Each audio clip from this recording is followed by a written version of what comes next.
정채봉 작가가 쓴 에세이 만남이라는 글이 있는데요.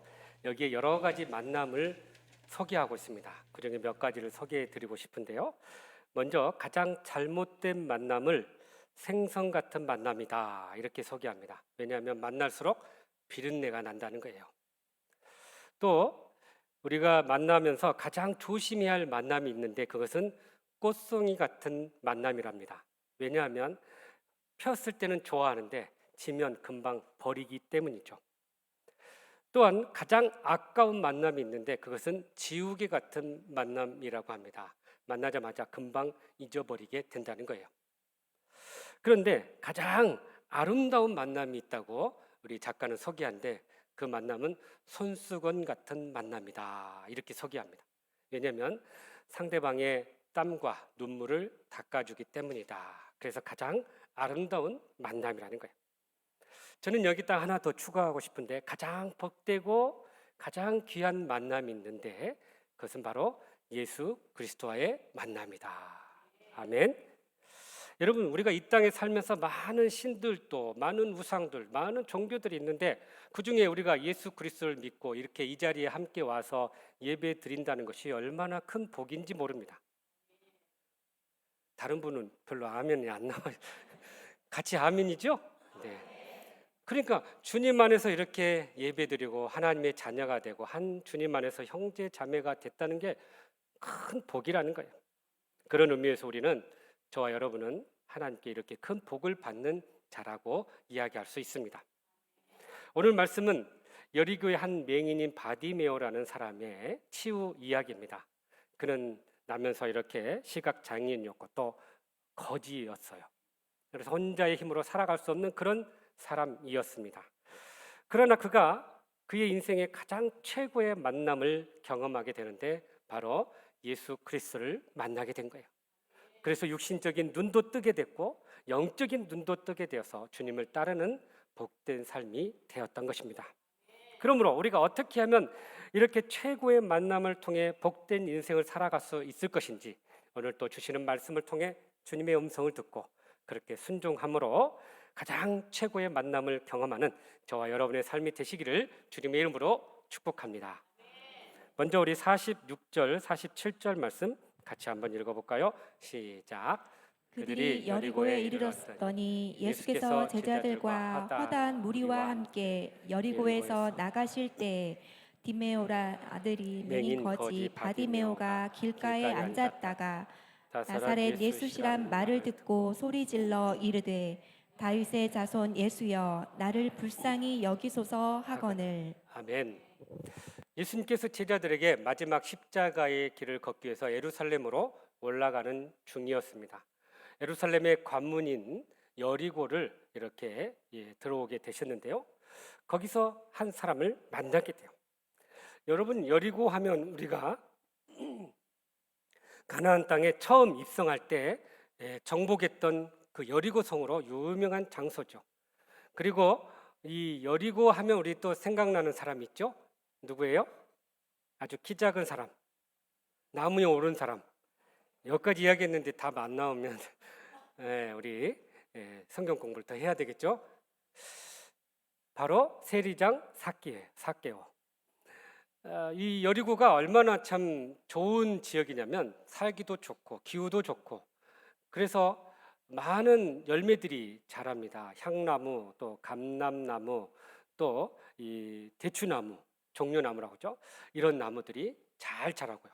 그러다 보니까 이 경제적으로도 상업적으로 아주 발달한 그런 지역이었어요. 그러니까 많은 사람들이 이 지역에 머물며 살게 됐는데, 근데 이렇게 아름다운 도시라 할지라도 여러분 눈에 보이지 않으면 그것이 실제적으로 경험하지 못하고 실제적으로 큰 도움을 얻을 수가 없는 거예요. 여리고라는 말, 이 단어를 보니까 장미의 마을이라 할 정도로 아주 향기로운 그런 도시였어요. 그런데 눈에 보이지 않으니까 이게 다 무용지물이 된 거죠. 이 아름다운 도시에 볼 수 없는 이 맹인 바디메오가 그곳에서 구걸하면서 하루하루를 연명하며 살아가고 있었던 거죠. 이 바디메오라는 단어 이름의 의미를 좀 우리가 알아야 되는데요. 바는 아들이에요. 디메오는 이 사람 이름인데 디메오의 아들이다 이런 의미예요. 그럼 이 디메오는 무슨 뜻일까? 그 언어를 보니까 혼돈, 불결 이런 의미를 가지고 있어요. 그러니까 불결의 아들, 혼돈의 아들이다. 사실 부모 입장에서 누가 자녀들에게 이런 좀 별로 좋은 의미를 갖지 않는 이름을 붙여주겠습니까? 그래서 사람들이 이 사람의 그런 삶을 보고 너무나도 불쌍하고 또 불결하다 보고 생각하고 이 디모데 아들이다 이렇게 불렀던 것 같아요. 그러니까 부모가 지어진 게 아니라 사람들에 의해서 이렇게 주어진 이름이라는 거죠. 그러니까 이렇게 참 사람들에게 멸시받고 또 눈이 보이지 않고 하루하루 연명하면서 그렇게 사는 인생이 얼마나 절망적인 삶을 살고 있었겠습니까? 심리학자 윌리엄 린치라는 분이 이미지 오브 호프라는 책을 썼는데 희망의 이미지라는 책인데요. 여기에 우리가 인간이 절망하는 그 이유에 대해서 설명을 합니다. 우리가 왜 절망하며 사나? 그것은 우리의 폐쇄된 의식 구조 때문에 절망한다는 거예요. 왜 폐쇄된 의식을 갖냐? 그것은 우리가 살면서 소망이 없을 때, 또 어떤 외부로부터 도움을 받거나 또 이렇게 지지를 받지 못할 때, 또 우리가 살면서 희망이 없을 때, 이런 사람들이 바로 누군가로부터 사랑받지 못할 때, 이런 사람들이 절망에 빠져서 절망적인 삶을 살게 된다는 거예요. 그러니까 바디모어의 이 삶을 가만히 보면 이런 절망과 고통의 삶 가운데 살아가는 그런 인생이었다는 거죠. 그런 절망의 사람에게 희망이 보이기 시작했어요. 바로 나사렛 예수라는 분이 그 앞에 지나가게 되었던 거죠. 여러분, 이 나사렛 예수라는 분이 지금 이 맹인 앞에 지나가는 소식을 듣게 됐는데요. 우리가 47절에 보면 참 흥미로운 모습을 우리가 보게 돼요. 사람들이 예수님을 뭐라고 불렀냐면 나사렛 예수다. 나사렛 예수가 지금 여기 지나간다. 이렇게 이야기했단 말이죠. 그런데 바디메오가 그 예수님을 부를 때는 어떻게 불렀냐면 다윗의 자손 예수여라고 불렀다라는 사실이에요. 여러분, 의미가 달라요. 나사렛 예수라는 의미 안에는 이 당시 이 이스라엘 사람들이 예수님에 대해서 좀 무시하는 그런 호칭의 개념이 이 안에 들어있어요. 그러니까 나사렛이라는 이 단어가 결코 좋은 의미가 아니었던 거죠. 왜냐하면 이스라엘의 이 배경을 보면 이 이스라엘이 남북으로 이렇게 솔로몬 이후로 나눠집니다. 그래서 북이스라엘과 남유다가 이렇게 이제 살다가 북이스라엘이 우상을 섬기다가 아수르라는 나라에 멸망을 당하죠. 그리고 나서 아수르의 정책에 의해서 사람들을 다 흩어버립니다. 다른 지역으로 강제 이주를 하고 다른 민족 사람을 이곳에 와서 살게 했던 거죠. 그러니까 북이스라엘의 여러 핵심 도시들 중에 이 나사렛 동네에 그렇게 이방인들이 와서 서로 혼합하고 혼혈하며 사니 이 남유다 입장에서는 이 사람들 같은 민족으로 보기 어려웠던 거예요. 그래서 무시하고 멸시했던 사람들이 바로 북이스라엘 사람들인데 특별히 나사렛 사람들을 향해서 더 그러한 마음을 가졌던 거죠. 그래서 나사렛 예수다라는 말에는 굉장히 모멸과 멸시의 의미가 담겨져 있던 것입니다. 우리가 성경 요한복음 1장에 보면 나사렛에서 무슨 선한 것이 나오겠느냐 하는 이 말이 나와요. 그러니까 이 말 안에도 보면 많은 이 나사렛에 대한 편견과 차별이 있다는 것을 우리가 알게 됩니다. 그래서 여러분, 우리가 이런 차별과 편견 가운데서 나사렛 예수라는 이름이 불러졌다라는 것을 우리가 알게 돼요. 그런데 놀랍게도 이 맹인 바디메오는 나사렛 예수라는 이름을 들었지만 고백할 때는 다윗의 자손이라고 고백했다라는 사실이에요. 여러분, 이 바디메오의 이 고백은 그의 마음의 신앙의 고백이 담겨져 있는 그러한 고백이었다는 거죠. 왜냐하면 구약 성경에 보면 메시아가 이 땅에 올 때에 다윗의 후손으로 온다는 예언의 말씀이 있기 때문입니다. 이사야 11장 10절 말씀에 이렇게 말씀하시네요. 보세요. 시작. 그날에 이새의 뿌리에서 한 싹이 나서 만민의 기체로 설 것이요 열방이 그에게로 돌아오리니 그가 거한 곳이 영화로우리라. 아멘. 자, 그러니까 이새의 뿌리로서 다윗의 자손 안에서 이 메시아가 오실 것임을 이렇게 예언했던 거죠. 그러니까 이사야뿐만 아니라 시편 곳곳에서 메시아로 오실 분은 다윗의 후손으로 오신다라는 고백이 계속해서 반복됐던 거죠. 근데 놀랍게도 이 맹인인 바디메오가 이 사실을 알고 예수님에 대해서 고백하기를 다윗의 자손 예수여 이렇게 고백했다라는 사실입니다. 이사야 35장 5절에 보면요, 메시아가 이 땅에 오실 때 어떤 일이 일어날 것임을 예언했는데 보세요. 시작. 그때 그때 맹인의 맹인의 눈이 눈이 밝을 밝을 것이며 것이며 못 듣는 사람의 귀가 열릴 것이며. 아멘. 그러니까 이렇게 맹인의 눈이 열릴 것이라는 이 믿음을 이 바디메오가 갖고 고백했던 거죠. 그래서 어느 누구도 예수님을 메시아로 인정하지 않았을 때 바디메오는 예수님을 메시아로 인정하고 그렇게 부르고 고백했다라는 사실이에요.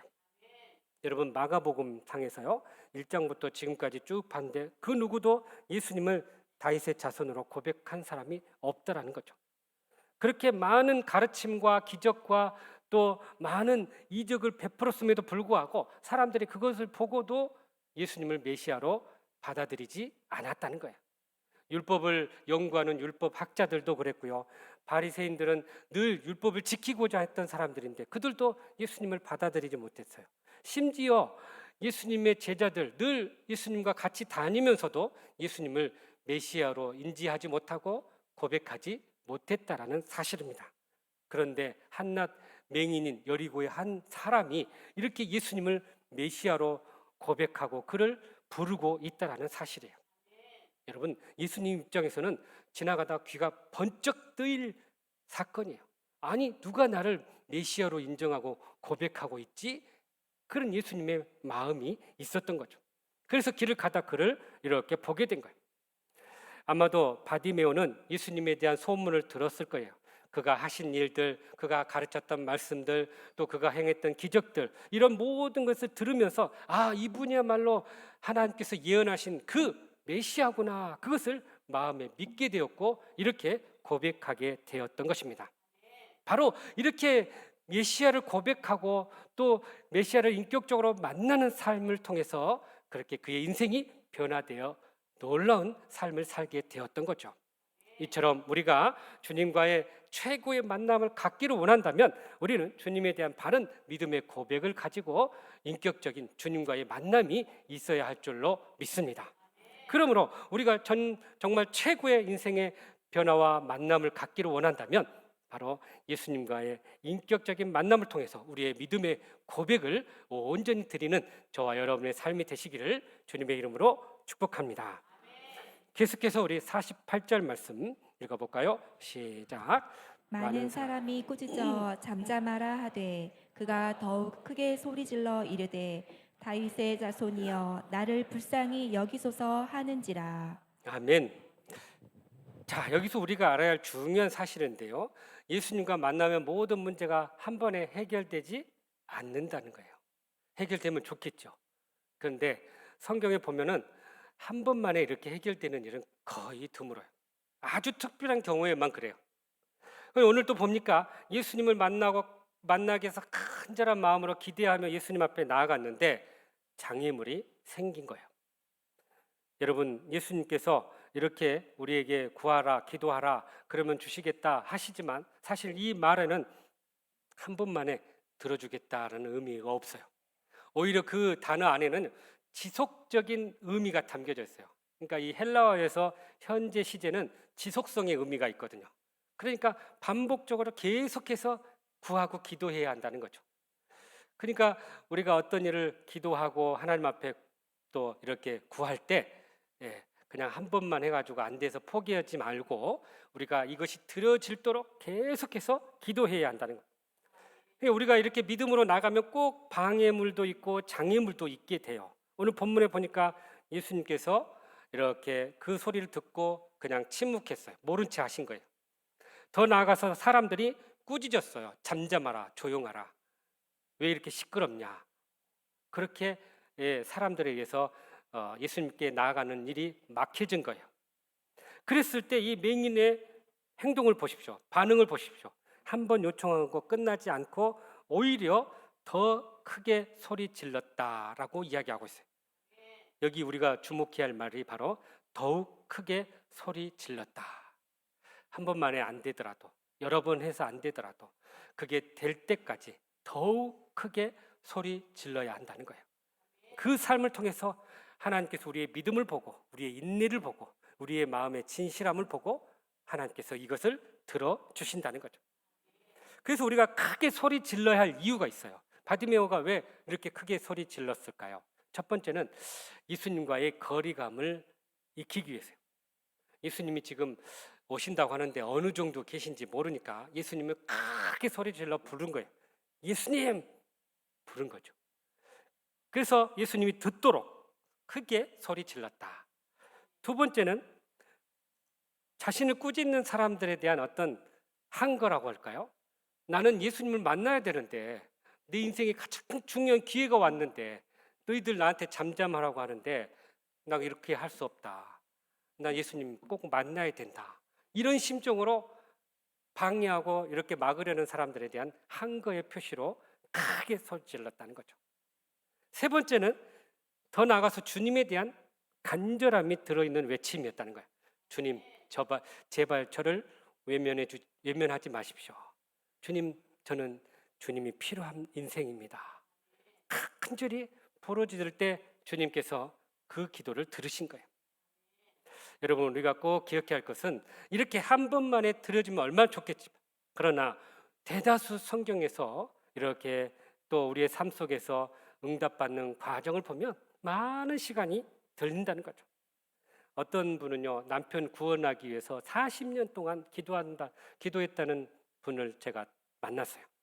또 어떤 분은요, 이 결혼하고 나서 자녀를 낳기 위해서 무려 15년 동안 기도하면서 이 자녀를 얻게 된 분도 있었어요. 그러니까 우리가 이 기도의 삶을 통해서 응답을 받아야 되는데 기도의 질도 중요하지만 기도의 양이 더 중요하다는 거예요. 때때로 우리가 기도할 때 그냥 간단하게 하기보다는 정말 인내를 가지고 끝까지 매달리면서 하나님의 도움을 구하며 믿음으로 나아갈 때 거기에서 하나님의 응답이 일어나게 된다는 사실입니다. 그래서 예수님께서도 우리에게 기도에 대해서 권면하시길 이렇게 말씀하셨어요. 항상 기도하고 낙심하지 말아야 할 것은 이렇게 이야기합니다. 그러니까 늘 우리가 기도하되 낙심하지 말고 응답이 없다고 낙심하지 말고 끝까지 기다리면서 인내하면서 기도하라고 말씀하고 있는 것입니다. 그럴 때 주님께서 우리의 기도를 응답해 주신다는 거예요. 오늘 본문에도 49절에 보면 예수님께서 바로 이 바디메어 간절한 기도에 응답을 하셨는데 같이 읽어보죠. 시작. 예수께서 머물러 서서 그를 부르라 하시니 그들이 그 맹인을 부르며 이르되 안심하고 일어나라 그가 너를 부르신다 하매. 아멘. 그리고 이렇게 연이어서 바디메오가 50절에 반응을 하죠. 시작. 맹인이 겉옷을 내버리고 뛰어 일어나 예수께 나아오거늘. 아멘. 자, 예수님이 드디어 응답하시고 그를 부르셨어요. 그랬을 때 맹인의 또 반응이 나옵니다. 어떻게 나오냐면 겉옷을 내버리고 뛰어 일어났다. 그리고 예수님께 나왔다. 그러니까 여러분 얼마나 기뻤으면 얼마나 감격하고 감사했으면 나를 부르셨다는 이 사실에 감사하면서 그렇게 반응을 했는데 겉옷을 버렸다. 여러분 이 겉옷이라는 것은요 맹인에게는 아주 중요한 재산 목록 1호예요. 이렇게 낮에 옷을 펴놓고 구걸할 때 필요해요. 앉아가지고 또 밤이 되면 자야 되잖아요. 그것을 덮고 자는 거예요. 그러니까 얼마나 중요한 재산인지 몰라. 그런데 그걸 내버렸다. 두 번째는 뛰어 올랐다. 일어났다. 얼마나 주님의 그 부름에 감격하고 기뻐했으면 맹인이 뛰어 올랐다는 거예요. 여러분 눈이 안 보이는 분이 뛰어 올랐다는 말 들어봤어요? 사실 어렵죠. 그런데 예수님의 그 은혜에 감사하고 감격하니까 이런 반응을 보였던 거예요. 그러니까 예수님의 그 부름에 적극적으로 반응하고 주님 앞에 나오게 된 거죠. 저는 우리 모든 성도님들 예배 드릴 때 이러한 마음으로 주님 앞에 나왔으면 좋겠어요. 오늘 또 어떤 은혜를 나에게 주실까? 어떤 능력을 주실까? 어떤 응답을 주실까? 이러한 기대하는 마음으로 감격하며 주님 앞에 나올 때 비록 보이진 않지만 뛰면서 감격하면서 기뻐하면서 이 성전에 들어오게 될 줄로 믿습니다. 그러면서 오늘 이 베푸신 은혜를 기대하면서 또 자신의 문제가 해결될 것을 소망 가운데서 그렇게 이 맹인 바디메오가 주님 앞에 나왔다라는 사실이에요. 여러분 성경에 보면 주님을 만났던 사람들 가만히 있지 않았어요. 그들은 놀랍게도 그 은혜에 감격하고 기뻐하면서 뛰면서 하나님을 찬양하고 하나님께 영광을 돌렸던 것을 보게 됩니다. 그래서 우리가 우리 가운데 임하게 되는 주님의 은혜와 축복을 누린다면 이 감격과 기쁨으로 주님 앞에 나오고 또 그 기쁨을 증거하는 삶이 되어야 할 줄로 믿습니다. 그러므로 우리가 주님 앞에 나아가는 모든 만남의 장애를 우리가 극복하고 더욱더 적극적으로 더욱더 간절함으로 주님 앞에 나아가 그렇게 우리의 모든 삶의 응답을 경험하는 저와 여러분의 삶이 되시기를 주님의 이름으로 축복합니다. 마지막으로 우리 51절이네요. 시작. 예수께서 말씀하여 이르시되 내게 무엇을 하여 주기를 원하느냐 맹인이 이르되 선생님이여 보기를 원하나이다. 아멘. 예수님은 이 바디메오를 불러서 그가 원하는 것을 묻게 됩니다. 여러분 사실 우리가 누구나 다 알다시피 이렇게 눈이 안 보이는데 눈이 안 보이는 자에게 뭘 원하냐 할 때 그 답은 너무나 뻔하지 않을까요? 그럼에도 불구하고 예수님은 그에게 이 질문을 했다는 거예요. 왜 예수님께 나오는지, 무엇을 원하는지 그것을 물었다라는 사실이에요. 여러분, 우리도 때때로 예수님께서 이렇게 믿음으로 나올 때 이 사람같이 우리에게 질문할 거야. 너 나에게 뭘 원하느냐? 뭘 원하느냐? 그런데 많은 경우에 우리가 예수님 앞에 나오는데 예수님 앞에 구하는 것조차도 모르고 나오는 경우도 있다는 거예요.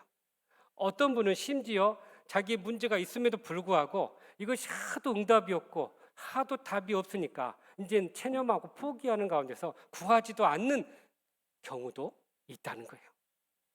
그러니 예수님은 다시 한번 이 모든 것을 환기시키면서 너 원하는 게 뭐냐 묻는다는 거죠. 어쩌면 바디메오에게도 물었지만 오늘 이 자리에 온 모든 우리 성도들에게도 똑같이 주님은 이 자리를 통해서 묻고 계셔요. 네가 원하는 게 뭐냐? 그 주님의 물음에 우리가 우리의 모든 문제와 아픔과 상처들을 고백할 수 있어야 된다는 거예요. 많은 경우에 우리가 이렇게 병든 자가 낫는 것이 당연하지 않냐? 그렇지만 우리가 알아야 될 것은 평상 가운데 너무 오래 있다 보면 체념해버리고 포기해버리고 그래서 아예 구하지도 않는 일들이 있다는 거예요. 그래서 예수님은 다시 한번 이 질문을 통해서 그 마음의 소망을 불러일으키고 그 마음의 소원을 갖게 하고 다시 한번 그것을 고칠 수 있다는 자신의 문제를 해결받을 수 있다는 그 열망을 불어넣어 주기 위해서 이 질문을 하고 계신다는 거예요. 그러니 우리가 주님 앞에 나올 때 주님이 이 질문을 하실 때 우리에게 이런 문제가 있습니다. 이런 원하는 것이 있습니다. 이렇게 고백할 수 있어야 한다는 것입니다. 여러분 우리가 꼭 알아야 될 것은요. 주님의 기적이 임하기 전에 당사자의 믿음과 간절함이 있어야 한다는 거예요. 그래서 이 치유가 있기 전에 그 당사자의 소원, 믿음, 간절함 이것이 먼저 이렇게 있어야 한다는 거죠. 그래서 예수님께서는 물으신 거예요. 내가 원하는 것이 무엇이냐? 여러분이 원하는 그것을 믿음으로 주님 앞에 구할 수 있길 바랍니다. 그 믿음과 그 간절함이 주님의 기적과 함께 나타나게 될 줄로 믿습니다. 여러분 질문을 들은 바디메오가 뭐라고 대답해요? 내가 보기를 원합니다. 이렇게 고백해요. 어쩌면 가장 단순하고 가장 필요한 답변이었던 거죠. 내가 보기를 원합니다. 여러분 예수님께서 우리에게도 이렇게 물으실 거야. 내가 가장 필요한 게 뭐냐? 내가 원하는 게 뭐냐라고 물을 때 많은 경우에 사람들이 건강, 물질, 또 우리 자녀들 이런 제목들을 아마 내는 것을 보게 돼요. 그런데 우리 꼭 기억해야 할 것은 그보다 더 본질적인 필요를 구할 수 있기를 바랍니다. 그럼 육체적인 필요들은 때로는 이때가도 없다가도 또 이렇게 사라지기도 하고 또 생겨요. 그런데 우리가 꼭 중요한 것은 바로 이 본질적인 그 응답들 구하는 것이 바로 영적인 것들이에요. 영혼 구원의 문제, 가족의 구원의 문제 이러한 것들이 먼저 우리가 채워질 때 나머지 모든 삶은 자연스럽게 채워지게 되는 것입니다. 그러므로 우리에게 있어서 문제가 뭐냐? 가장 소중하고 가장 귀한 것, 우리가 보지 못한 것들, 이런 본질적인 것들을 더 구하고 더 매달리고 그렇게 하나님의 응답을 받는 삶이 될 수 있기를 간절히 바랍니다. 여러분, 놀랍게도 예수님께서 이 소경의 눈을 치유해 주시면서 이 육체적인 치유만 해준 게 아니라 영적인 눈도 띄게 해 주셨다는 사실이에요. 왜냐하면 우리가 그걸 어떻게 발견하냐면 52절을 통해서 알게 되는데요. 52절 한번 보십시다. 시작.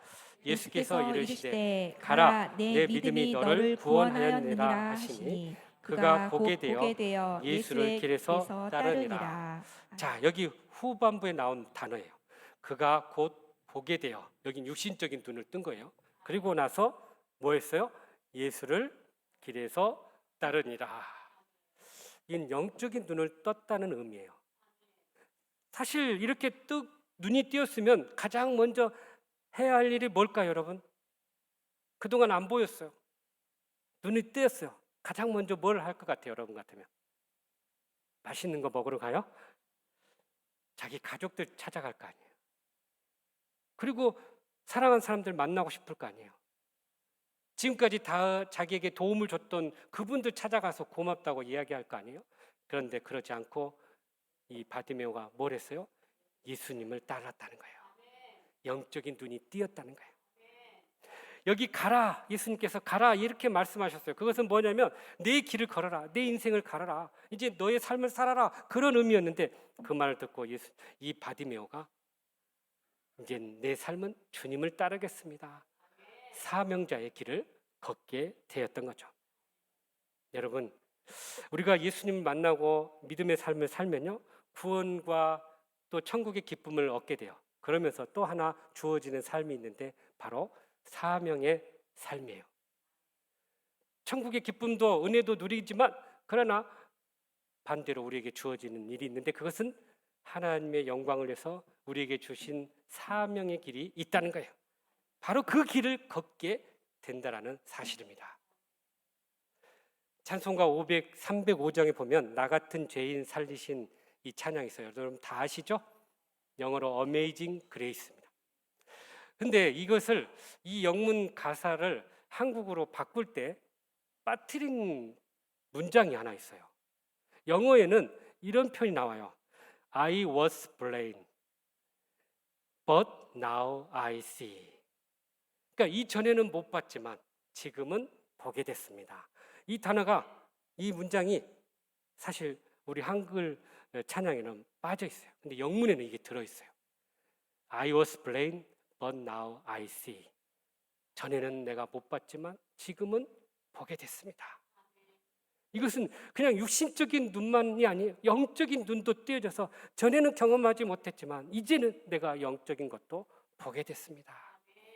그런 믿음의 고백이 된 거예요. 주님을 만나고 나서 자기 인생의 최고의 만남을 통해 영적인 눈이 띄어지게 되었던 것입니다. 이것은 바디메오만의 고백이 아니었어요. 욥의 고백에도 동일한 고백이 나옵니다. 욥이 고난을 통해서 이렇게 고백합니다. 내가 죽게 대하여 귀로만 듣기만 하였으나 이제는 눈으로 직접 주를 배움나이다. 눈으로 직접 주를 배움나이다.